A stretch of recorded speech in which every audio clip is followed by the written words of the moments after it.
aja. Loh, ayo kamu dulu kan. Oke, sudah Udah mulai. mulai, Yuk, kita udah sapa online. aja, sapa. Ya. 1, 2, 3. Halo guys. Oh salah, sampai salah ya. Ya, gimana rasanya? Sepakat. Yes.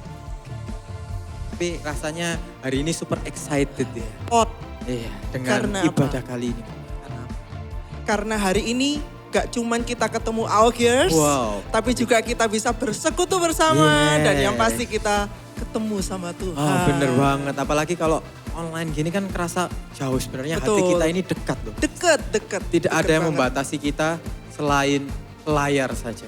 Betul, karena itu Augers siapkan hati sebelum kita mulai ibadah nanti. By the way, hari ini kita juga akan ada perjamuan kudus. Jadi kita memperingati, mengingat kembali ya pengorbanan Tuhan Yesus. Oleh karena itu Augers juga jangan lupa siapkan roti dan anggur kalian. Roti bisa disiapin dengan apa Yos? Mungkin kalau mau lemper, tahu isi. Wah, itu kelamaan nanti Yos. Minyakan semua ya. Minyak netes-netes. Iya, gak enak juga ya. Jadi apa? Yang simple aja guys. 1 sendok nasi. Oh enggak juga salah, maaf. Banyak bercanda, terlalu banyak bercanda. Iya. Mungkin roti tawar kecil Betul, aja. atau crackers gitu ya. cookies yang kecil yang mudah. Betul, yang sekali. mudah. Hap gitu ya guys. Ya, dan untuk anggurnya? Anggurnya mungkin bisa es teh jumbo. Wah mantap. Nanti perjamuannya belum selesai udah kebelet mau ke toilet. Jadi siapin aja. Segelas air atau teh. Yang penting waktu kita mengambil perjamuan kudus, kita itu persiapkan hati kita. Karena kita tahu kita sedang bersekutu dengan tubuh dan darah Kristus. Oke? Sebelum kita mau ibadah, kita mau berdoa dulu. Oke, saya pimpin dalam doa ya. Yuk kita mari berdoa. Tuhan terima kasih ya Tuhan buat berkat-Mu, kami masih diberi kesempatan untuk beribadah ya Tuhan. Biarkan roh-Mu, biarkan kuasa-Mu tetap nyata hadir di tempat kami masing-masing dimanapun kami berada. Dan biarkan kami bisa enjoy ibadah ini dari awal hingga akhir. Dalam nama Tuhan Yesus kami siap untuk ibadah hari ini. Haleluya. Amin. Selamat beribadah. Ini tahun dimana Roh Kudus mau upgrade Anda punya status, fungsinya sebagai mitranya. Tuhan ingin kita bertumbuh bersama-sama. Carilah orang yang available untuk sepakat dalam perkara benar dengan diri Anda. Tuhan akan mengirim kepadamu orang-orang yang tanpa wajah, tanpa nama untuk menguatkan Anda. Jawaban kadang-kadang muncul dari tempat tak terduga. Bangun teamwork aja dengan Roh Kudus dulu. Lalu bangun tim-tim dalam kehidupan kita. Dan dalam takut akan Tuhan. Percayalah, breakthrough, terobosan itu akan terjadi bukan dari pedangmu. Tahun ini mari kita percepat diri. Quick to listen, cepat untuk mendengar, lambat untuk berkata-kata, cepat untuk taat, lambat. Atau bahkan kalau bisa jangan berbuat dosa. Satu dari kamu mengalahkan 1000 musuh itu quality, tapi Tuhan tidak berhenti di situ. 2 berlaksa-laksa. Kami mencetuskan bahwa supaya yang datang di sini bukan jadi jemaat akhirnya, tapi semua jadi murid-murid yang berbuah-buah lebat. Gereja Mawar Sharon sekali mengayunkan tombaknya, berdirilah 300 gereja. Mari kita bersatu. Mari kita akselerasi. Sampai 2030 300 gereja ini benar-benar terjadi.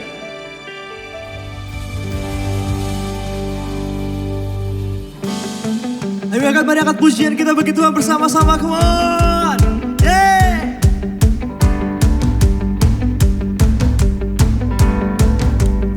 Come on, sing it! We bring our praises to your throne. We long to see your glorious love. Jesus, the God of wonders, you are the mighty healer. You save us by your perfect love. Jesus, the God of miracles, in every season you are faithful. King of all days, forever we believe. Come on, lift your hands and sing. We believe in you. Come on. One love that overcomes the world. Forever we will shout. Your love is stronger than everything. One name that overcomes the sickness.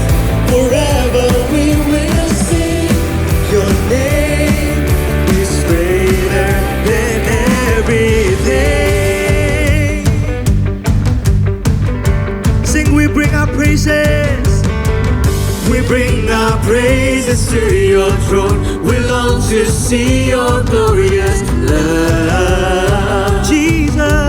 Jesus, the God of wonders. You are the mighty healer. You save us by your perfect love. Jesus, the God of miracles. In every season you are faithful. King of all days, forever we believe. We believe in you. We believe in you. One love that overcomes the world. Forever we will shout. Your love is stronger than everything. One name that overcomes the sickness. Forever we will sing. Your name is greater than everything. You are the God of wonders. You are the God of miracles. And we praise you. Once again. You are the God of wonders. You are the God of miracles. We praise you. You are the God of wonders. You are the God of wonders. You are the God of miracles. We praise you. You are the God of wonders. You are the God of wonders. You are the God of miracles. We praise you. One love that overcomes the world. Forever we will shout. Your love is stronger than everything. One name that overcomes the sickness.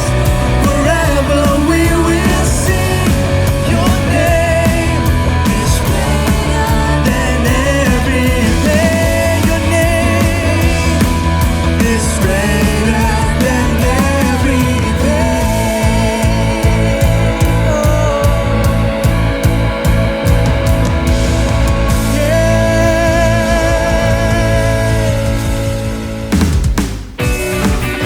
Sekarang kita bersama-sama luar biasa.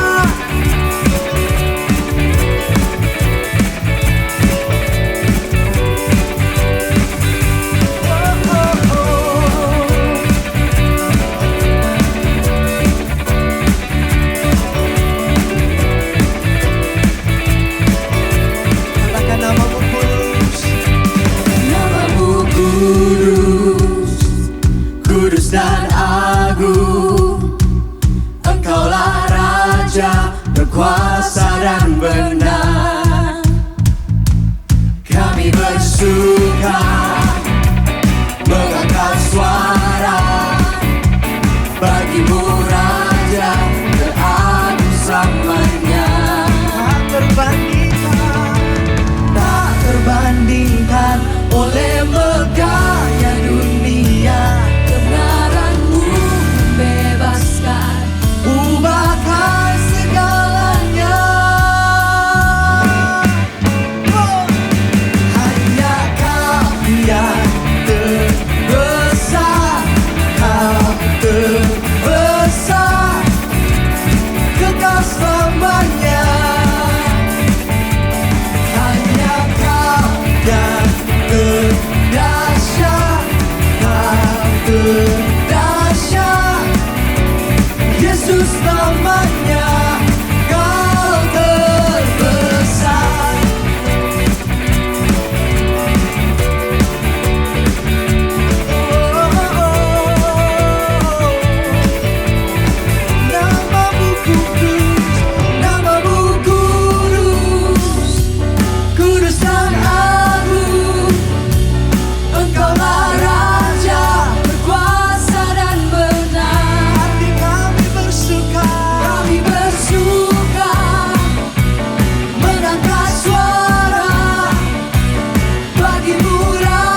come on.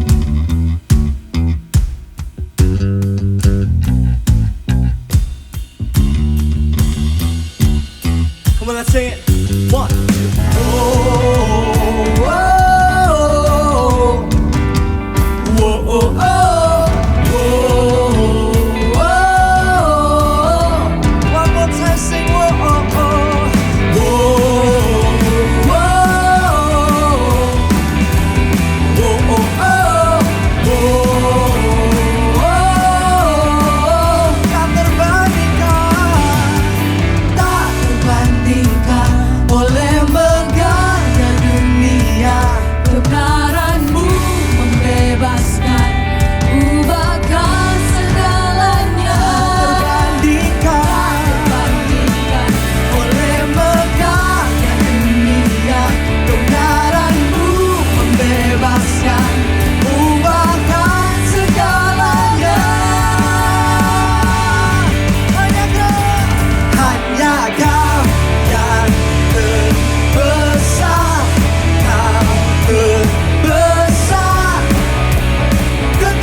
Yesus Tuhan ditinggikan, dimuliakan dan naik ke surga. Dia berikan Roh Kudus-Nya menguatkan dan menolong selalu. Sungguh ku rindu bersekutu denganmu selamanya. Allah Roh Kudus, Allah Roh Kudus, jamah hatiku dengan urapanmu. Rindu selalu dekat denganmu, tinggal di hadiratmu. Biar kami mengalami Engkau hari ini Tuhan. Nyanyikan bersama pujian ini. Yesus Tuhan ditinggikan, Kau yang dimuliakan, muliakan dan naik ke surga. Dia berikan Roh Kudus-Nya menguatkan dan menolong selalu. Sungguh kami rindu, sungguh ku rindu bersekutu dengan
Kudus, jamah hatiku. Kami tahu kuasa-Mu tak terbatas Tuhan. Rindu selalu dekat denganmu, tinggal di hati. Taruh tanganmu di dadamu, katakan Allah Roh Kudus, Allah Roh Kudus, jamah hatiku dengan urapanmu. Rindu selalu dekat denganmu, tinggal di hadiratmu. Ku bawa hatiku, penyembahanku, ku semakin berkurang, Yesus makin bertambah. Ku bawa hatiku, penyembahanku, kami semakin berkurang Tuhan, ku semakin berkurang, Yesus. Sekali lagi katakan, ku bawa hatiku, ku bawa hatiku, penyembahanku, ku semakin berkurang, Yesus. Sekali lagi ku bawa hatiku, penyembahanku, ku semakin berkurang, Yesus makin bertambah. Mengikut Yesus, itulah kesukaan hatiku. Ku lepas semua hakku, mengenal kehendaknya di hidupku. Mengiring Yesus, itulah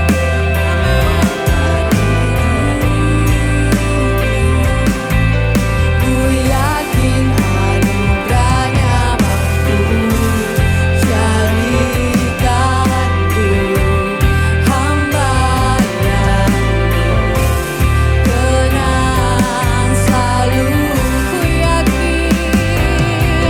Ku yakin anugerahnya mampu jadikanku hamba yang tenang selalu. Sekali lagi katakan, ku yakin anugerah-Mu, ku yakin anugerahnya mampu jadikanku hamba yang berkenan selalu. Haleluya, Kau dimuliakan Tuhan. Mengikut Yesus, Itulah kesukaan hatiku. Ku lepas semua hakku untuk mengenal kehendaknya di hidupku. Mengiring Yesus, itulah kekuatan hidupku. Ku yakin anugerahnya mampu jadikanku hamba yang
bersyukur kalau hari ini kami bisa beribadah kembali. Kami merasakan hadirat-Mu di tempat ini. Bahwa kami menjadi pengikut-Mu yang sungguh-sungguh. Yang mengerti apa yang menjadi isi hati-Mu Tuhan. Tuhan ajari kami dan bentuk kami. Kamu belajar melepaskan hak kami hanya untuk mengenal Engkau Tuhan. Bahwa kami masuk dalam sebuah perjalanan yang selalu baru bersama dengan Engkau. Bahwa kami mendekat dengan Engkau. Kalau kami sebentar mau mendengarkan apa yang menjadi isi hati-Mu, berbicaralah kepada setiap kami agar apa yang kami dengarkan sungguh tertanam dalam hati dan pikiran kami dapat bertumbuh dan berbuah lebat. Bela apa yang kami dengar, kami gak cuma sebatas menjadi pendengar firman-Mu, tetapi kami menjadi pelaku firman-Mu di dalam kehidupan kami. Terima kasih Tuhan, ini waktu-Mu. Di dalam nama Tuhan Yesus yang siap mendengarkan firman Tuhan, sama-sama katakan amin. Oke, terima kasih tim PAW, luar biasa. Saya senang sekali hari-hari ini saya belajar begitu banyak dalam saat teduh saya. Menerima berkat Tuhan itu sungguh indah. Ketika kita berjalan dalam kehidupan ini, ada banyak perkara-perkara yang kita alami. Semakin berjalan sama Tuhan, semakin banyak berkat yang kita dapatkan. Tetapi jangan salah, berkat yang saya maksudkan ini bukanlah berkat-berkat materi yang seolah-olah prosperity gospel, bukan. Tapi berkat yang lebih tinggi daripada itu. Materi itu adalah berkat yang rendah. Berkat yang lebih tinggi itulah pengenalan akan Tuhan. Hikmat, kita mendapatkan rema, kita mendapat tuntunan ilahi, kita dipulihkan, itulah berkat. Karena itu ketika ada kata-kata kejarlah berkat, itu konotasinya bukan tentang materi. Bukan sebatas tentang itu. Tetapi lebih daripada itu tentang pengenalan akan Tuhan. Tentang hikmat Tuhan. Hari ini saya mau mengajak kita sama-sama belajar. Hari ini saya akan berkhotbah dengan tema inheritance. Inheritance itu bahasa IT ya. Kalau di IT inheritance itu artinya turunan. Pewaris atau orang yang mewarisi atau sesuatu yang mewarisi. Nah, yang sering kali terjadi orang-orang itu nangkep tentang waris itu seolah-olah sesuatu yang punya wujud. Materi lah, tanah lah, akte tanah kayak gitu ya. Tapi apakah selalu warisan berbicara tentang itu? Enggak. Kalau di dalam kita, kalau misalnya dalam kekristenan warisan itu bisa banyak hal. Bisa berupa CG-nya kita, kegerakan yang kita alami. Dan tanpa kita sadari hari-hari ini apa yang kita alami adalah warisan daripada generasi sebelumnya. Contohlah kegerakan AOG hari-hari ini ya. Apa yang kita terjadi saat ini itu pun adalah warisan dari generasi sebelumnya. Dari awal-awal yang contohlah AOG Juanda lah tahun 2010 ya. Begitu pula juga dengan kampus movement. Gitu ya. Sekarang kampus movement bisa jadi bukan lagi yang handle sekarang bukan lagi orang yang masuk pertama kali. Tapi kita yang melanjutkan. CG juga begitu.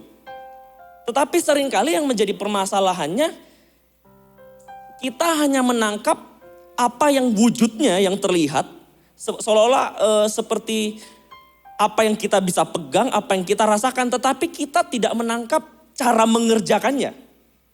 Warisan itu bisa banyak hal, tidak selalu sesuatu yang besar, sesuatu yang kemenangan, enggak. Warisan pun bisa dalam bentuk sesuatu dalam keadaan yang berantakan, kayak gitu ya. Sebutlah hari-hari ini dalam keluarga kita, atau dalam CG kita, atau dalam kegerakan yang kita alami. I don't know. Atau mungkin kita berada di dalam satu kampus yang kegerakannya tidak berapi-api. Generasi sebelumnya berupaya mengerjakannya, tetapi ketika diserahkan ke kita, seolah-olah untuk mengerjakannya seperti kita clueless, seperti apa. Karena itu banyak orang yang hanya melihat tentang keadaan yang saat ini, tetapi tidak menangkap hati Tuhan. Bagaimana cara mengerjakan apa yang telah diwariskan ke kita ini. Jangankan kampus movement, sebutlah kehidupan kita sehari-hari. Kayak gitu ya. Kalau di gereja pada saat ibadah, kita CG, kita menerima api yang baru.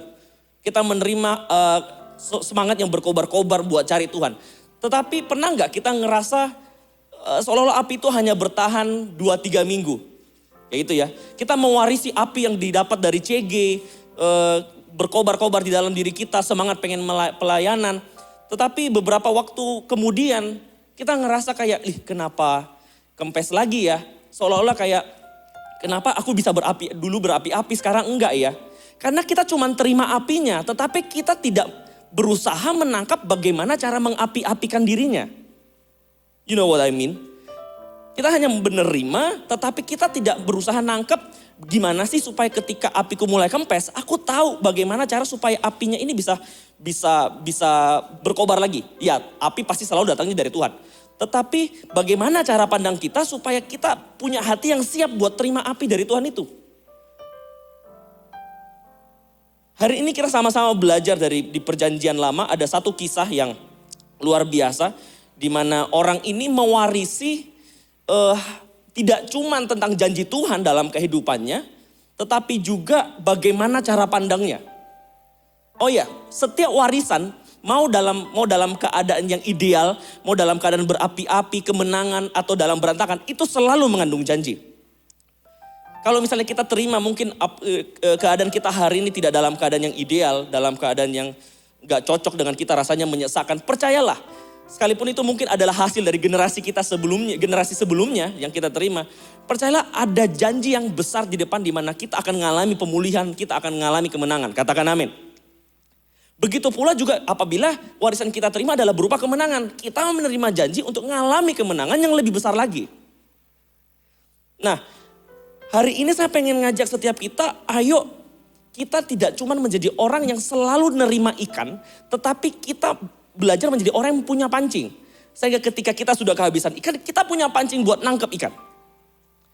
Seperti yang tadi saya katakan di perjanjian lama, ada sesuatu orang yang dia nangkep bener apa yang menjadi warisannya. Dia tahu janji Tuhan dan dia juga nangkep cara pandangnya bagaimana menghadapi, mengerjakan warisan yang dia miliki. Kita buka sama-sama di Yosua 14 ayat yang ke-6. Yosua 14 ayat yang ke-6. Kaleb mendapatkan Hebron. Saya bacakan ya. Bani Yehuda datang menghadap Yosua di Gilgal. Pada waktu itu berkatalah Kaleb bin Jefune, orang Kenas itu, kepadanya, engkau tahu firman yang diucapkan Tuhan kepada Musa, abdi Allah itu, tentang aku dan tentang engkau di Kades Barnea. Cukup sampai di sana, kita bahas dari ayat yang pertama terlebih dahulu. Jadi ayat ini kisahnya dimulai ketika bangsa Israel sudah memasuki wilayah Kanaan. Dan ini ceritanya bagi-bagi harta warisan gitu ke setiap suku-sukunya. Ada suku yang mendapatkan wilayah ini, ada suku yang mendapatkan wilayah itu. Nah, kali ini giliran suku Yehuda diwakili sama Kaleb datang ke Yosua. Di sini Kaleb mengatakan, engkau tahu firman yang diucapkan Tuhan kepada Musa, abdi Allah itu, tentang aku dan tentang engkau di Kades Barnea. Ketika kita ingat kata Kaleb, seringkali orang ini dipasangkan dengan Yosua. Seolah-olah ketika kita ngomong Yosua pasti ada Kaleb di sebelahnya. Ketika kita ngomong Kaleb ada Yosua di sebelahnya. Nah, kali ini kita akan bahas dari sisi Kalebnya. Seorang Kaleb ini kenapa disebut-sebut dan dipasangkan dengan Yosua? Karena mereka berdua ini punya hati yang sama tentang tanah perjanjian itu. Ketika kalau diceritakan sebelumnya ketika mereka mengintai bersama-sama, ketika pulang, mereka melihat tanah ini penuh dengan susu dan madunya, penuh dengan kesuburannya, mereka membawa hasilnya. Di saat yang lain ngomong-ngomong tentang, wah kita akan mati, kita seperti belalang. Tetapi Yosua dan Kaleb ini melihat tanah perjanjian ini adalah sesuatu yang besar dan sangat meyakini bahwa Tuhan akan menyerahkan itu buat mereka. Nah, yang menjadi pertanyaannya, di sini kata Kaleb, dia menyebut Musa dengan sebutan abdi Allah itu. Kok seolah-olah ada jarak ya antara Kaleb dengan Musa. Berbeda dengan Yosua. Kalau Yosua manggil Musa, Yosua manggilnya tuanku Musa. Seolah-olah ada jarak antara Kaleb dengan Musa dan Kaleb tidak punya kedekatan seperti Yosua dengan Musa. Kalau Yosua sama Musa kan memang dekat ya. Yosua adalah abdinya dan ketika Yosua manggil Musa, Yosua manggilnya tuanku. Kaleb ini hanya salah satu pemimpin dari banyaknya pemimpin di bangsa Israel saat itu. Cuman yang menjadi pertanyaannya, bagaimana bisa seorang Kaleb yang hanya salah satu pemimpin dari bangsa Israel itu bisa punya hati yang sama seperti Yosua yang punya kedekatan sama Musa. Pernah bayangkan enggak? ini mengherankan. Mengapa bisa seorang Kaleb yang cuma salah satu pemimpin dari bagian itu punya hati yang sama dengan cara pandang sekuat Yosua, sekuat Musa melihat tanah perjanjian. Kaleb di sini dikatakan Kaleb di sini bukan sebagai orang yang kayak pura-pura percaya diri atau berusaha lip service dengan Musa, bukan. Tetapi memang hatinya itu melihat tanah warisan, tanah perjanjian itu dengan sungguh-sungguh. Makanya firman Tuhan ngomong, tetapi berbeda dengan hambaku Kaleb sebab lain jiwanya. Firman Tuhan katakan, bukan sakit jiwanya, lain jiwanya pada Kaleb. Pertanyaannya kenapa bisa? Kalau misalnya kita tahu ya kisah Yosua dengan Musa. Musa waktu itu disuruh Tuhan buat bawa bersama Yosua ke kemah pertemuan. Dan setelah Yosua dan Musa di sana, maka pergilah Musa dan tinggal Yosua seorang diri di kemah pertemuan. Pertanyaannya, Kaleb di mana saat itu? Kenapa Kaleb tidak datang ke kemah pertemuan? Bukan karena Kaleb tidak mau, tetapi karena Kaleb gak punya aksesnya buat masuk ke kemah pertemuan. Yang punya aksesnya itu Yosua. Lantas kenapa Kaleb bisa menerima cara pandang yang sama? Dari sini kita bisa melihat dari kisah seorang Kaleb, kita bisa tahu bahwa mewarisi hati Tuhan itu dimulai dari keputusan pribadi, bukan karena dekatnya sama pemimpin yang mana. Ya. Seringkali kan kita ngerasa ya wajarlah orang itu dipakai terus, wajarlah orang itu pelayanan, lah orang itu dekat sama pemimpin kok. Aku kan siapa aku cuma salah satu dari banyaknya jemaat. Aku cuma salah satu pemimpin dari banyak jemaat. Ya wajarlah orang itu dipakai Tuhan. Tapi enggak loh. Dari sini, dari kisah seorang Kaleb kita bisa ngelihat bahwa untuk mewarisi hati Tuhan itu bukan tentang dekatnya sama siapa, tapi tentang keputusan pribadi kita. Berapa banyak sih kita ngerasa bahwa ya udahlah keadaanku, keluarga aku kan kayak gini, ya mau gimana lah, gak bisa diapa-apain, keluarga dia kan enak, posisinya enak, orang tuanya harmonis, orang tuaku enggak. Tetapi tidak dari seperti itu orang menangkap hati Tuhan, bukan karena dari sebuah keadaan orang menangkap hati Tuhan, tetapi dari keputusan pribadi. Hari ini, di hari itu kita bisa melihat bahwa Kaleb bisa melihat tanah perjanjian itu karena dia mengambil keputusan secara pribadi, aku mau mewarisi hati Tuhan. Bukan karena dekatnya sama siapa, tetapi karena aku mengikut Tuhan sepenuh hati. Kalau misalnya, ini bukan berarti, oh ya sudah kalau begitu aku enggak usah deket-deket sama pemimpinku. Enggak, bukan seperti itu. Kalau misalnya Anda bisa dekat sama pemimpin, belajarlah sama pemimpin Anda, deketlah. Tetapi maksudnya disampaikan sini adalah kedekatan kita dengan pemimpin kita, apakah secara otomatis kita mewarisi hati Tuhan yang sama? Belum tentu. Kalau hati kita enggak mengambil keputusan untuk mau mewarisi hati Tuhan. Kalau hati kita sekalipun kita dekat sama pemimpin kita hangout tiap kali, kita ngechatnya berkali-kali dalam sehari. Tetapi kita memutuskan buat, pokoknya aku pengennya nerima aja deh. Aku pengennya pokoknya dapetin apa yang aku mau. Masalah belajar kan ada pemimpinku nanti kasih tahu aku. Percayalah, pertumbuhan Anda tidak akan kemana-mana. Kalau kita lihat Kaleb bisa seperti ini, punya hati yang sama seperti Yosua. Karena dia benar-benar pengen banget. Dia tahu benar dalam mengikut Tuhan itu bukan karena siapa di atasnya, siapa orang-orang di bawahnya, tetapi karena itu adalah murni keputusan pribadi kehidupannya. Hari ini bagaimana dengan Anda? Ketika Anda berjemaat hari ini, ketika hari ini kita digembalakan, ketika pemimpin kita one day mungkin ke depannya kita berbeda penggembalaan dengan pemimpin kita. Apakah kita hari ini apakah kita nanti didapati masih menjadi orang yang terus mencintai Tuhan, yang mengasihi Tuhan? Kalau kita lihat di kitab Raja-Raja ya, ada namanya Raja Yoas. Di mana dia melakukan apa yang benar di mata Tuhan selama masa hidup Imam Yoyada. Setelah Imam Yoyada meninggal, tidak lagi mengawasi dari Raja Yoas belok ke arah berhala. Berapa banyak sih kita berusaha kejar Tuhannya ketika kita ditanyain dulu gimana kabarnya, gimana satenya. Setelah ditanya satenya, udah lama gak sate, harus belajar sate. Setelah gimana baca firmannya, sudah lama gak baca firmannya, baru mau baca lagi. Percayalah ketika kita dekatnya Tuhan karena tunggu disuruh dulu atau tunggu ditanyain dulu, Percayalah pertumbuhan kita tidak akan kemana-mana, kita hanya akan muter-muter. Bukan berarti firman Tuhan sia-sia, bukan. Tetapi akan menjadi sangat lambat, kita akan sangat lambat menerima apa yang menjadi hati Tuhan. Karena itu saya mengajak setiap kita, ayo. Kalau mungkin kau punya kedekatan dengan pemimpin atau mungkin kamu ngerasa sama pemimpin kamu ada sedikit jarak kayak gitu ya. Datanglah dengan sengaja, tanyain,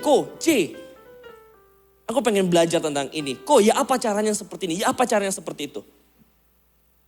Kita enggak bisa ngomong bahwa, wah wajar lah ya dekatan yang ini makanya dia bisa dipakai terus. Buktinya Yudas di dalam satu komunitas 12 orang CGL-nya Yesus gitu ya. CGL-nya Yesus aja masih bisa melakukan tindakan yang ngejual Yesus kayak gitu. Kurang-kurang deket apa? Gehazi sama Elisa. Gehazi itu adalah anak rohani dari Elisa. Digadang-gadang menjadi penerusnya Elisa. Tetapi punya hati yang berbeda. Saul sama Samuel.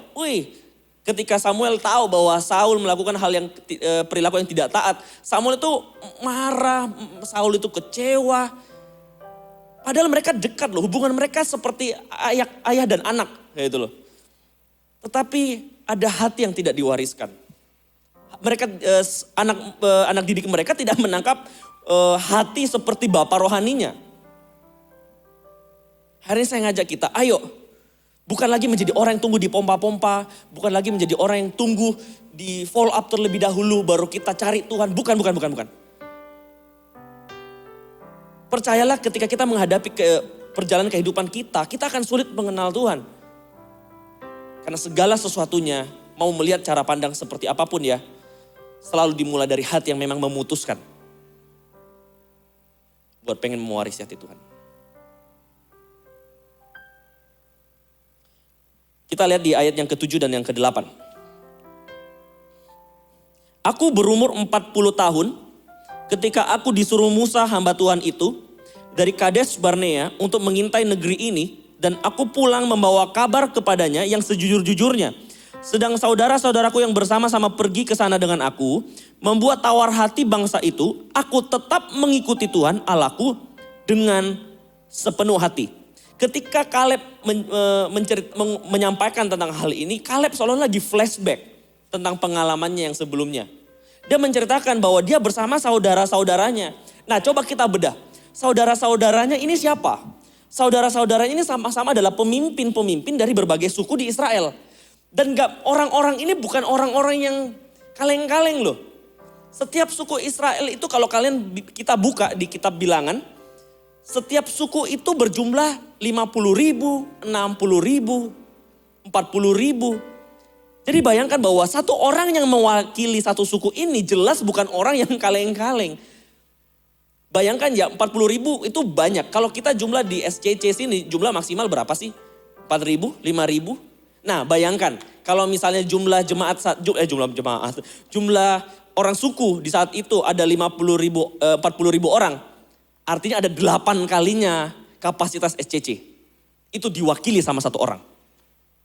Suku Yehuda diwakili satu orang. Suku Zebulun satu orang. Asyer satu orang. Dan suku-suku lainnya. Orang ini jelas bukan orang yang biasa-biasa. Mereka punya skill, mereka punya mental, mereka punya intelektual. Ya sekalipun dulu pun mereka adalah budak ya. Tapi ketika mereka dipilih dari banyaknya orang, dari banyaknya laskar mereka dipilih sebagai pengintai. Artinya orang ini bukan orang yang biasa-biasa. Mereka adalah orang yang skillful. Tapi ketika mereka melihat tanah yang mereka intai, mereka menciut.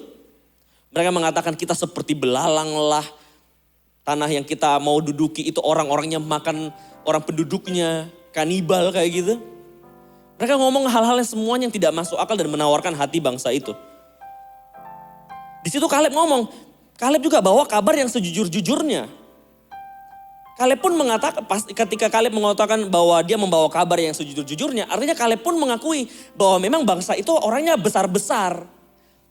Tetapi kan sekali lagi yang menjadi keheranan adalah kenapa sih Kaleb bisa melihat dengan percaya dirinya, dengan optimisnya bahwa bangsa Israel akan disertai Tuhan dan akan menaklukkan tanah Kanaan. Ketika dia ngomong,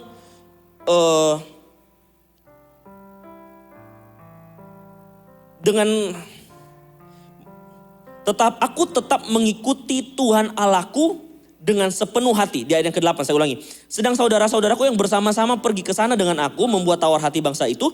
Aku tetap mengikuti Tuhan Allahku dengan sepenuh hati. Kenapa sih dia bisa berbeda melihatnya dengan yang lain? Coba kalau kita bayangkan ya. Bangsa Israel itu kurang apa ngalami Tuhan? Kurang ditolong apa sama Tuhan? Tahukah bahwa pengintai-pengintai ini pun juga melihat hal yang sama bukan? Mereka dari bangsa yang sama. Ketika mereka keluar dari Mesir, mereka ngelihat laut merah terbelah.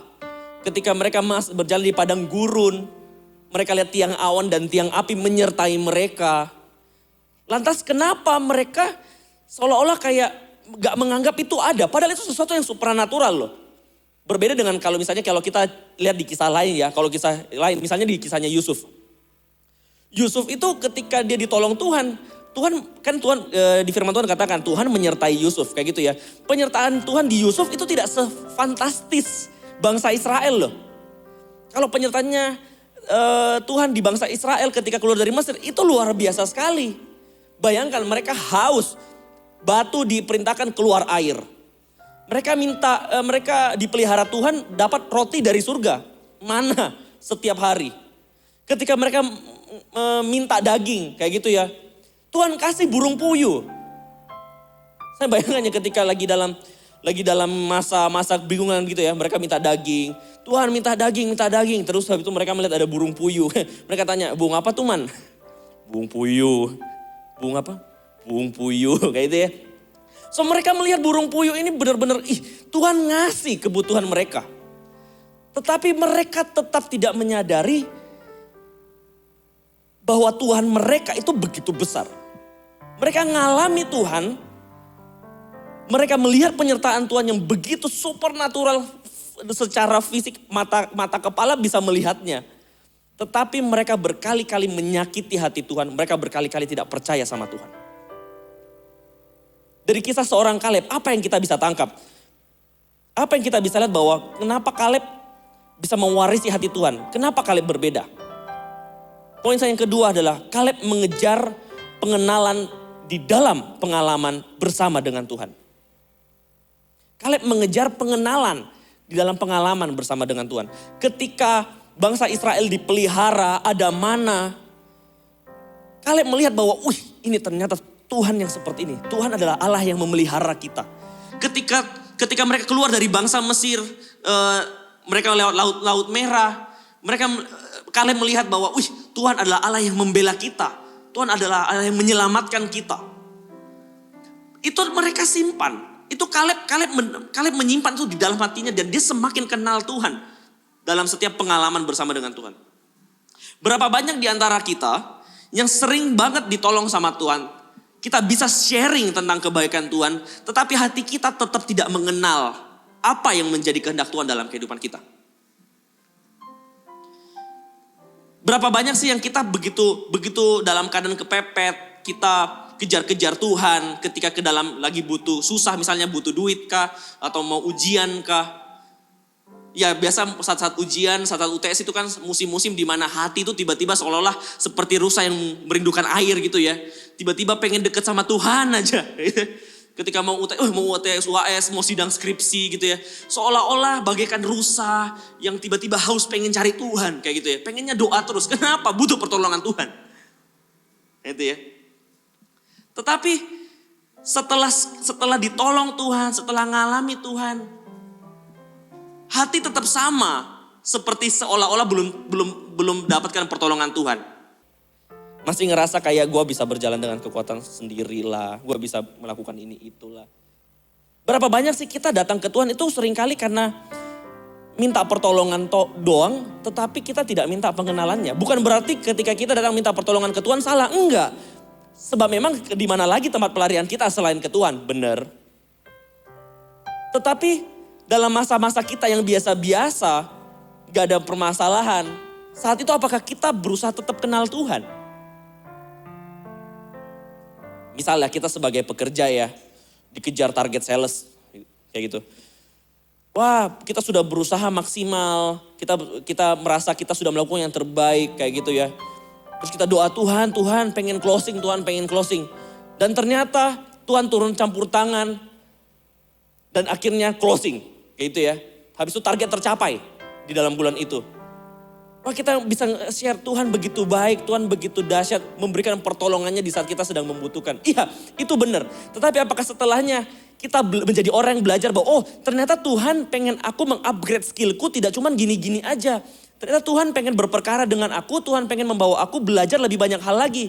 Sehingga ketika aku berjalan dalam dunia perselesanku, aku menjadi tahu bahwa strategi-strategi apa yang perlu tak jalankan. Karena Tuhanlah yang mengajarkan aku seperti itu. Apakah kita seperti itu?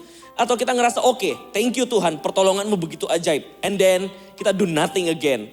Pada saat kerja pun kita biasa-biasa aja. Tidak ada yang terupgrade dalam diri kita. Itu kalau dunia kerja. Kalau misalnya dalam dunia sekolahan, ujian gitu ya.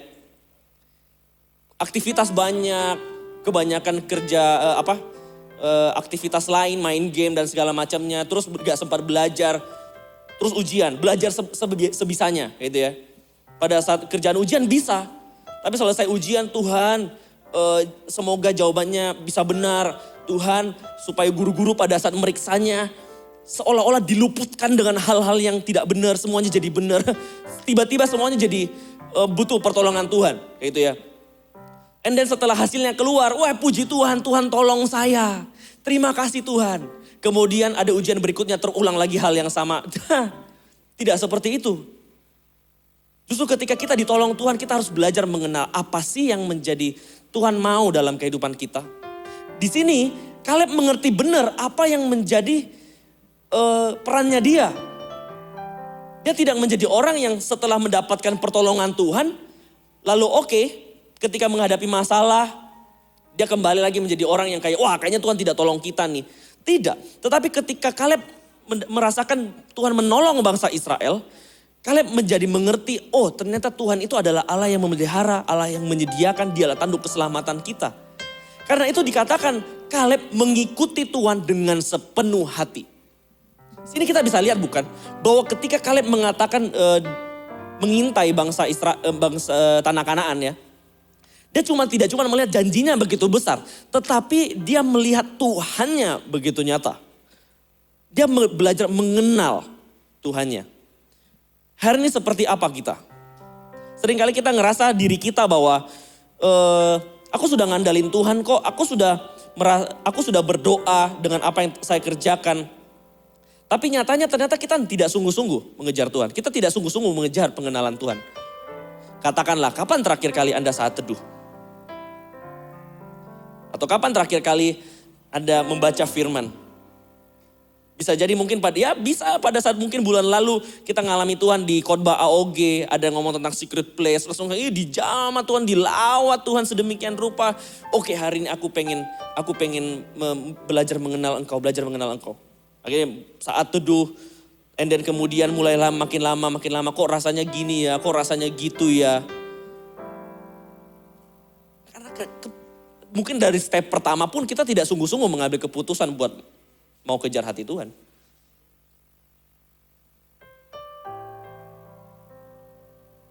Saya ngajak kita, ayo. Kita harus menjadi orang yang mau belajar dari apa yang kita alami. Sehingga kita tidak menjadi orang yang pengennya ditolong Tuhan tetapi tidak mengenal hati Tuhan. Mari kita sama-sama menjadi orang yang sekalipun di dalam kesesakan kita datang ke Tuhan, mau tidak dalam kesesakan pun kita tetap sama cari Tuhannya. Hati kita tetap berkobar-kobar, kita pengen bawa Tuhan dalam kehidupan kita. Kita mengejar pengenalan Tuhan. Yang ketiga, ayat yang selanjutnya, Ayat yang ke-9. Pada waktu itu Musa bersumpah, katanya, sesungguhnya tanah yang diinjak oleh kakimu itu akan menjadi milik pusakamu dan anak-anakmu sampai selama-lamanya, sebab engkau tetap mengikuti Tuhan Allahku dengan sepenuh hati.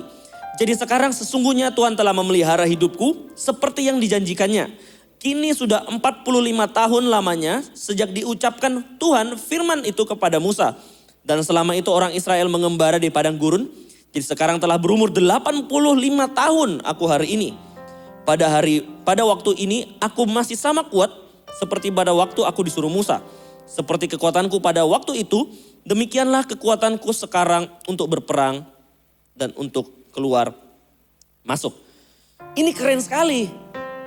Bagaimana bisa orang yang dulunya sudah menerima janji saat itu baru digenapi 45 tahun kemudian. Ini waktu yang sangat lama, men. Bisa jadi Kaleb itu ngerasa nyerah di tahun yang ke-20 atau tahun yang ke-30. Bisa saja dia. Ngerasa, wah ternyata Tuhan kok lama banget sih. Kok Tuhan, apa jangan-jangan Tuhan ini ngeprank kita. Kayak gitu ya. Setelah nunggu 40 tahun, zong, gak dapat apa-apa. Apa Tuhan seperti itu? Tapi Kaleb gak melakukan seperti itu. Kaleb tetap percaya, dia bahkan mengatakan, Tuhan memelihara hidupku dan sampai hari ini pun kekuatanku tidak berubah. Dan aku tetap sama memegang janjinya. Coba Anda bayangkan, hari ini Anda berusia berapa? Kalau Anda berusia 20 tahun saat ini, hari ini ya. Artinya dari kita lahir, ulang tahun kita lahir sampai hari ini, bangsa Israel lagi di padang gurun. Dan masih ada 20 tahun lagi bangsa Israel di padang gurun. Kebingungan enggak? Kalau Anda berumur 17 tahun hari ini, dari Anda lahir sampai hari ini, bangsa Israel masih di padang gurun. Dan masih ada 23 tahun lagi. Baru bangsa Israel masuk tanah Kanaan. Bagaimana bisa memelihara janji Tuhan sedemikian lamanya? Ini waktu yang tidak sebentar. Bagaimana Kaleb memelihara dan memegang janji Tuhan itu? Bayangkan ya, saya membayangkan kakek-kakek umur 85 tahun mengatakan bahwa kekuatanku masih sama seperti dahulu. Saya cukup membayangkan ya, apakah Kaleb modelannya seperti orang-orang di Grandmaster kungfu gitu ya. Kumisnya panjang, terus rambutnya panjang putih semua, gerakannya sangar gitu ya. Ataukah dia seperti kayak di Barnacle Boy dan Mermaid Man di SpongeBob kayak gitu ya. Pada saat mau mimpin perang, semuanya serang. Terus jalan pelan buat berperang gitu. Apakah seperti itu? I don't know. Tetapi ketika dikatakan bahwa dia masih sama kuatnya, ini sesuatu yang keren banget. Dan bisa memelihara sedemikian rupa. Bukan waktu yang sebentar. Dari sini kita bisa ngeliat bahwa poin ketiga saya, bagaimana seorang Kaleb bisa mewarisi hati Tuhan. Tidak cuman tentang janji Allah, yaitu dia berjalan ke arah janji Tuhan. Loh bedanya apa? Ya gini, seringkali ketika orang mendapatkan janji dari Tuhan, seringkali orang itu ngerasa lebih penting janjinya daripada Tuhannya. Ketika orang ngomong, kita mendapatkan janji secara pribadi, aku akan memulihkan keuangan keluargamu. Kita ngerasa kayak terima kasih Tuhan. Lalu kita dengan melakukan agenda sendiri ngerasa kayak artinya aku harus kerja banyak ya. Aku harus kerja A, kerja B supaya menggenapi janji itu. Atau ketika Tuhan akan memakaimu untuk kampus movement kayak gitu ya. Maka kita langsung ngerasa kayak artinya aku harus bikin agenda apa? Agenda B, agenda C, agenda D, program A, program B. Seringkali kita ngerasa ketika kita mendapatkan janji kita terburu-buru pengen menggenapi janji dengan cara kita. Padahal sesungguhnya ketika kita mendapatkan janji untuk berjalan ke arah janji itu bukan dengan sibuk mengurus agenda apa, tetapi tetap fokusnya pada Tuhan yang memberi janji. Apa janji Tuhan di dalam kehidupan Anda? Apakah Anda masih terfokus pada Tuhan atau terfokus pada apa yang menjadi janji Tuhan? Bukan berarti kita sama sekali melupakan apa yang janji Tuhan, bukan. Sebab janji itu dipegang. Bukan sesuatu yang seperti di reimburse gitu. Seperti sesuatu yang kayak nuntut janji. Katanya Tuhan memberi janji kayak seperti ini. Katanya Tuhan pengen menyatakan kemenangan-kemenangan bagiku. Kenapa kau masih rasa kekalahan? Apakah seperti itu? Karena itu saya ngajak setiap kita, ayo kita melihat janji Tuhan bukan lagi dengan cara yang sama. Tetapi kita tetap fokus pada Tuhannya. Kaleb ketika dia menerima janji, dia tetap fokus pada Tuhannya. Makanya firman Tuhan tulis berkali-kali di kitab Bilangan dan kitab Yosua. Kaleb adalah orang yang mengikuti Tuhan dengan sepenuh hati. Sewaktu saya masih di kampus, di dalam kampus movement, secara spesifik saya mendapatkan di hati saya bahwa Tuhan memberi janji, aku akan memakaimu untuk memenangkan generasimu di kampus. Ketika itu saya bingung mau mulai dari mana. Saat itu kampus movement belum mulai. Kampus movement kan 2017-an ya. Kampus saya di tahun 2016. Tidak ada sesuatu yang bisa ditanya-tanyain. Siapa yang bisa ditanyain? Tetapi ketika mendapatkan janji itu di dalam hatiku, aku cuma berusaha bahwa oke, karena saya tidak tahu harus memulai dari mana, aku harus mencari hati Tuhan lebih dalam lagi. Di situ saya mulai belajar. Belajarnya dari mana? Ketahuilah bahwa gereja kita ini adalah gereja yang sangat memfasilitasi jemaatnya. Bahkan setiap rahasia-rahasia pelayanan pun sudah ada tersedia. Bahkan gratis. Di mana? Di YouTube. Semuanya sudah ada di YouTube. Saat itu saya belajar di channel Ko Philip Mantova. Di situ aku belajar bagaimana sih mempunyai hati yang benar. Bagaimana sih sikap hati ketika pengen menjadi orang yang dipakai sama Tuhan. Di situ saya belajar bahwa belajar tentang kuasa Roh Kudus, berjalan dalam kuasa, kehidupan doa, karunia profetik, karunia membedakan roh. Percayalah, setelah nonton ibadah ini, jangan tutup YouTube-nya, search khotbah Philip Mantova, karunia membedakan roh, karunia profetik, atau bergerak dalam kuasa Roh Kudus. Semuanya sudah ada. Tinggal kita mau cari apa enggak. Makanya mengapa saya bilang di poin yang pertama, mengikut Tuhan adalah keputusan, mewarisi hati Tuhan adalah keputusan pribadi. Bukan tunggu siapa yang ngajarin, bukan tunggu siapa yang suap, bukan tunggu apa kata pemimpin kepada kita, tetapi dari hati kita yang ngambil keputusan. Berjalan ke arah janji, itu fokus tetap pada Tuhannya. Hari ini apa yang janji Tuhan secara personal dalam kehidupan kita? Di sini saya menuliskan bahwa gini, mengejar Tuhan sama dengan berjalan di dalam janji. Mengejar Tuhan sama dengan berjalan dalam janji. Tujuannya bukan kita mengejar Tuhan supaya karena kita pengen dapetin janji ya. Itu kita percayalah, Anda mau memanipulasi Tuhan, oh supaya saya dapetin janjinya, oke saya harus kejar Tuhan. Percayalah, ketika kita dengan motivasi yang salah, dengan sikap hati yang salah, Anda berusaha kejar Tuhan dengan motivasi supaya dapatkan janjinya, Anda tidak akan dapatkan janjinya. Yang Anda hanya akan dapatkan kelelahan. Karena yang fokusnya ya adalah berusaha pengen nuntut dapetin janjinya. Daripada seperti itu, mending kita melakukan apa yang bagian kita, yaitu kejar Tuhannya. Itulah yang namanya berjalan ke arah janji. Makanya seorang Kaleb bisa di umur yang ke-85 bisa mengatakan, aku masih sama kuatnya. Karena hatinya terfokus kepada Tuhan.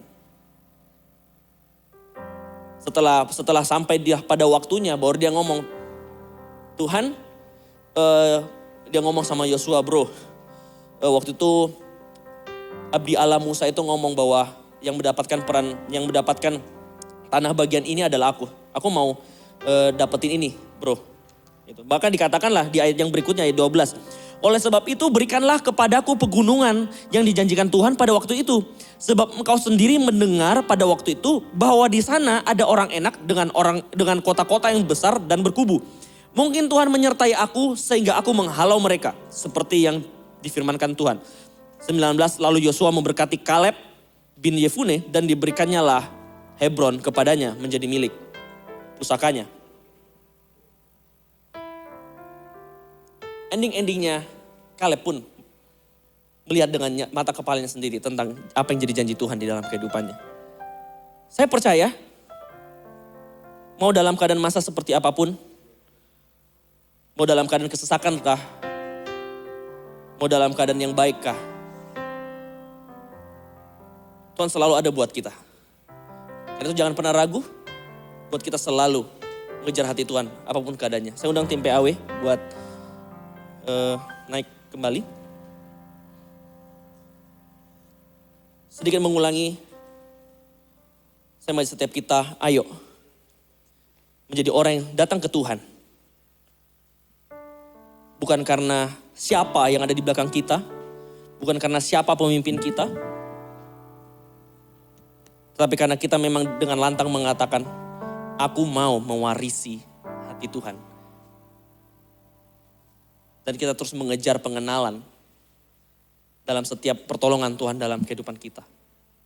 Makanya ada lagu kan, pertolonganmu begitu ajaib, kau telah memikat hatiku. Kini mataku tertuju padamu, ku rasakan kasih-Mu Tuhan. Mata kita tertuju sama Tuhan, bukan pada cuman apa yang ditolongnya kita. Makanya kalau misalnya lagu lama lagi, ada lagunya, mataku tertuju padamu, segenap hidupku kuserahkan padamu, pimpin aku masuk rencanamu, untuk membesarkan kerajaanmu. Ujung-ujungnya selalu ketika mata kita tertuju pada Tuhan adalah berjalan dalam rencana Tuhan dalam kehidupan kita. Bukan ketika kita natap Tuhan, kita melihat apa sih yang Tuhan mau jalankan janjinya, janji Tuhan mau nyatakan yang mana. Bukan menjadi seorang yang nuntut, tetapi menjadi orang yang memberikan dirinya untuk Tuhan. Dan berjalanlah ke arah janji. Percayalah, kita tidak cuma mewarisi apa yang menjadi sekeliling kita tidak cuma mendapatkan apa yang menjadi wujudnya, tetapi kita juga mewarisi hati Tuhan. Sehingga apapun yang kita terima, baik itu dalam keadaan berantakan, mau dalam mungkin tentang kampus movement kah, personal kita kah, hubungan keluarga kah, sakit kah, percayalah kita akan punya cara pandang yang benar. Dan kita bisa mengerjakannya dan menerima kemenangan. Katakan amin. Mari kita sama-sama masuk dalam hadirat Tuhan. Dekat pada itu rinduku. Oh yes.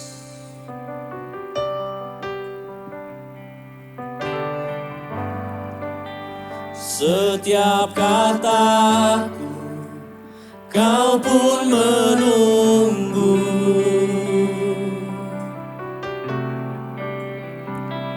Tak kusangka ku temukan satu kasih yang abadi.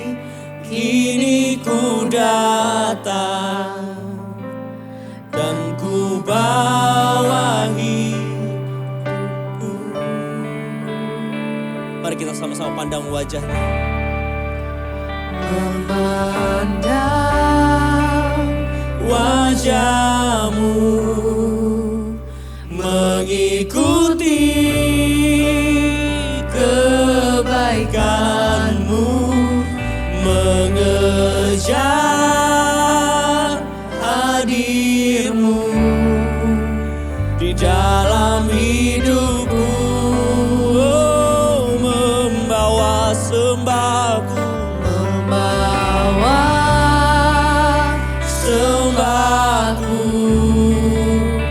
menyatakan kebesaranmu, mengejar hadirmu dalam hidupku. Saya tergerak buat mendoakan setiap Anda yang mungkin hari-hari ini Anda berada di dalam masa padang gurun. Mungkin kalian sudah menerima janji dari Tuhan. Kalian mungkin ada yang merasakan bahwa, oh keluarga aku akan dipulihkan, keuanganku akan dipulihkan. Atau kehidupanku hari ini yang pun lagi kosong pun akan dipulihkan. Tapi kau mulai merasa lelah, seolah-olah kapan Tuhan menyatakan janjinya. Aku sudah lelah menghadapi keluargaku seperti ini. Aku sudah lelah menghadapi keadaanku seperti ini. Tetap percaya bahwa Allah tidak akan pernah meninggalkanmu. Bahwa kesempatan saat ini, mari kita kejar hadirat Tuhan yang memberikan kekuatan kepada setiap kita. Dan aku percaya bahwa hari ini kehidupanmu akan mengalami damai sejahtera. Sebab ketika kita mengejar hadirat Allah, ada kekuatan yang baru kita terima. Memandang wajahmu, mengikuti kebaikanmu, mengejar hadirmu. Oh Rabbi Shikihara Ladabra. Dalam hidupku. Saya ngajak kita semua taruh tangan kita di dada kita. Membawa sembahku, menyatakan kebesaranmu, mengejar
biarlah apa yang kami dengar sungguh tertanam dalam hati dan setiap pikiran kami. Dan kami percaya ketika kami mengejar hadir-Mu, kami merasakan damai sejahtera dan kekuatan yang baru bagi kehidupan kami. Karena itu bawa kami Tuhan, kami memberikan diri kami. Ubahkan hati setiap kami. Agar kami menjadi orang yang mau sungguh-sungguh mengikuti Engkau dan mewarisi apa yang menjadi isi hati-Mu Tuhan. Dan kami mau berjalan ke arah janji-Mu. Dan kami mau selalu mengenal Engkau di setiap pengalaman kami bersama dengan Engkau. Terima kasih Tuhan. Dalam setiap apa yang kami terima hari ini, api kami selalu berkobar-kobar. Dan di minggu-minggu berikutnya Tuhan, kami berdoa di dalam nama Tuhan Yesus. Ada hati yang begitu haus kami rasakan untuk mencari wajah-Mu setiap waktu. Terima kasih Tuhan. Kata setiap kami, di dalam nama Tuhan Yesus yang menerima api yang baru. Katakan, amin. God bless you. Ya, kita menyiapkan perjamuan kita. Siapkan hati kita untuk menerima perjamuan kudus.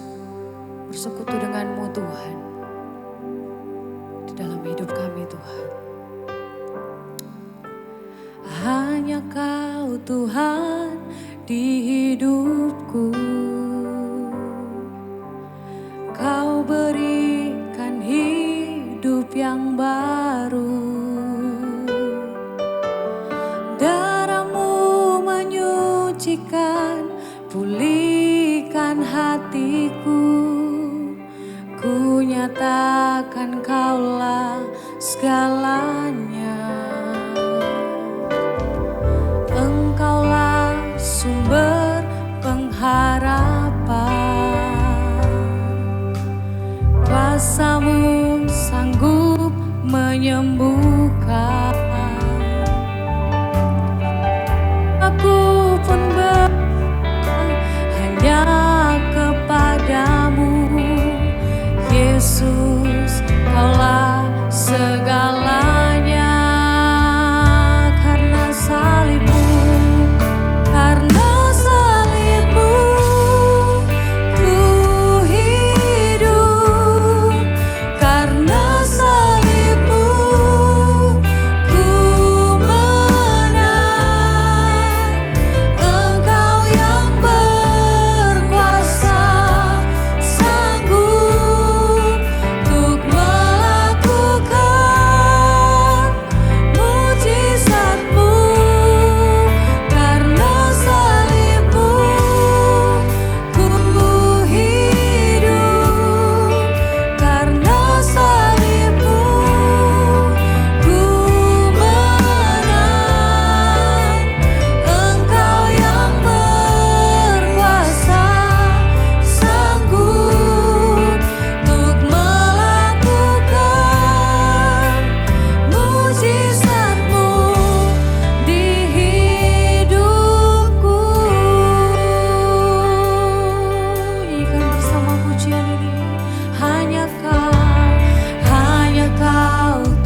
datang kepada Yesus yang letih, lesu, dan berbeban berat. Dia ada di sini, saudara. Dia terlebih dekat daripada yang kamu bayangkan. Kalau adalah dosa yang membuat kamu berbeban berat, datang, rendahkan hatimu, katakan ampuni aku Tuhan. Yesus mengasihimu. Yesus mati di atas kayu salib beribu-ribu tahun yang lalu. Kasih itu sudah tersedia bagimu. Jangan ragu lagi, jangan takut. Dia adalah Allah Bapa yang penuh dengan kasih. Jangan terikat dosa lagi. Tinggalkan dosa itu. Cicipi pengampunan dari Tuhan. Dan berkomitmen untuk tidak kembali lagi kepada dosa itu. Minta sama Tuhan, ampuni aku Tuhan. Orang yang meminta ampun Tuhan adalah adil dan setia.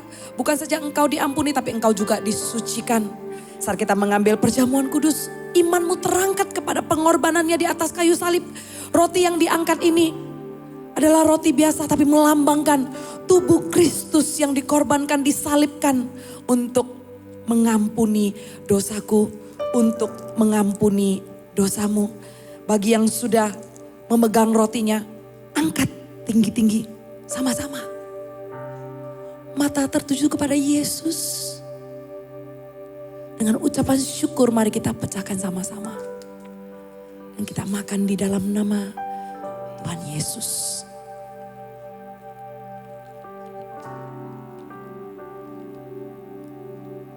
Thank you. Thank you.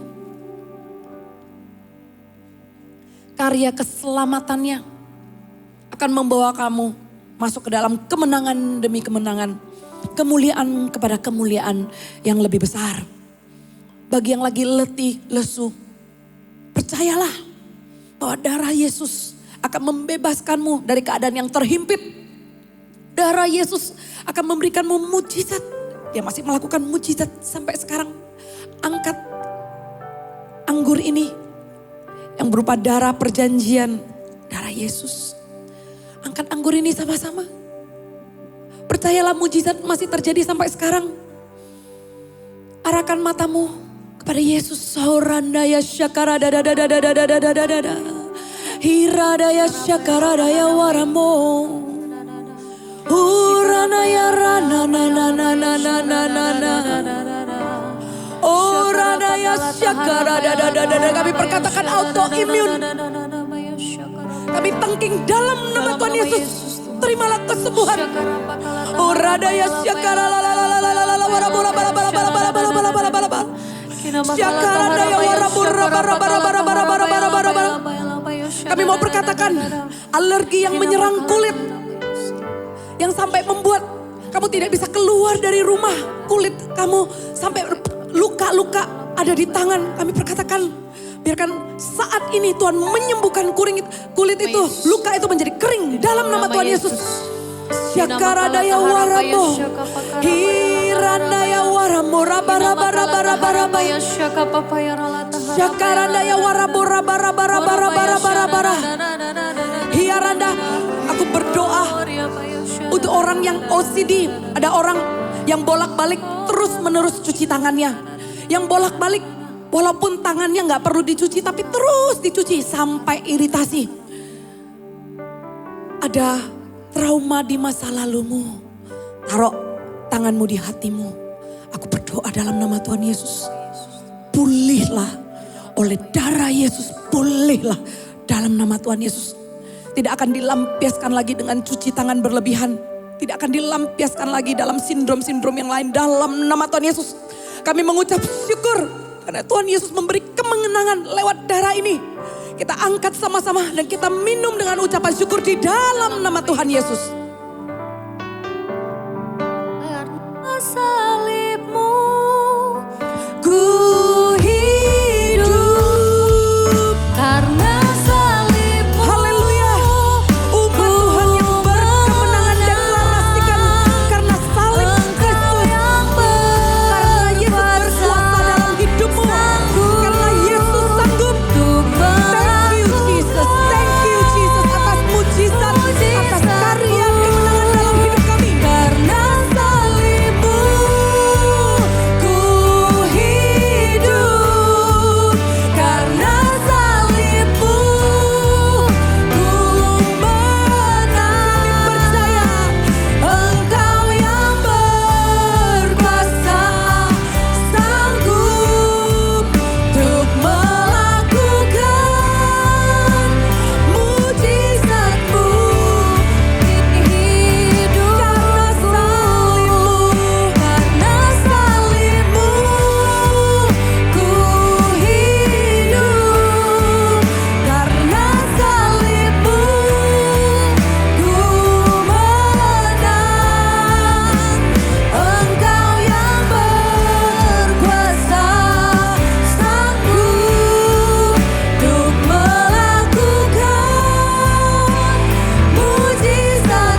Angkatlah kedua tanganmu. Karya Tuhan yang tidak habis-habisnya. Ada kemuliaan yang lebih besar dan lebih besar lagi akan terjadi dalam kehidupanmu. Siapkan dirimu ya, siapkan dirimu untuk menerima warisan surgawi sebagai umat pilihan Tuhan, sebagai imamat rajani, sebagai umat kepunyaan Allah. Biarlah damai, sejahtera, sukacita, kasih Allah yang melimpah, bahkan tanda ajaib dan mujizat Tuhan menyertai seumur hidupmu dari sekarang sampai selama-lamanya. Tuhan Yesus memberkati. Haleluya. Amin. God bless you.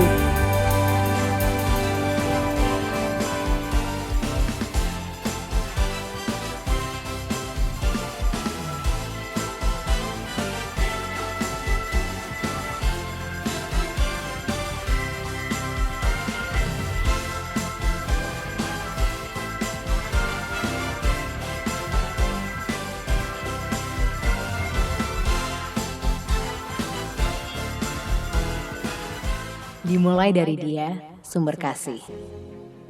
Untuk semua karya tangannya yang mulia, tanpa terkecuali. Lebih dari sekedar kemauan dan keberanian, kami memutuskan melangkah untuk menjadi berkat bagi sekeliling.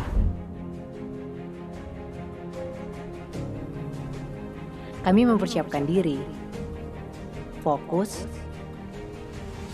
berlari pada tujuan. Kami memegang erat setiap kepercayaan yang telah diletakkannya. Tidak peduli besar ataupun kecil.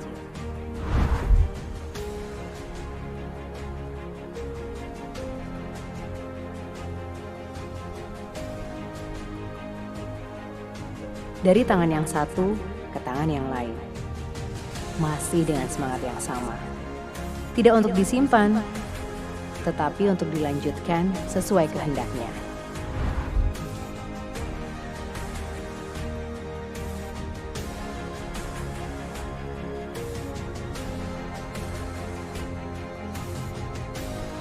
Berkat dan tanggung jawab yang kami terima, membuat kami terus berlari untuk memenuhi kota dan bangsa dengan kesejahteraan dan kebaikan Tuhan.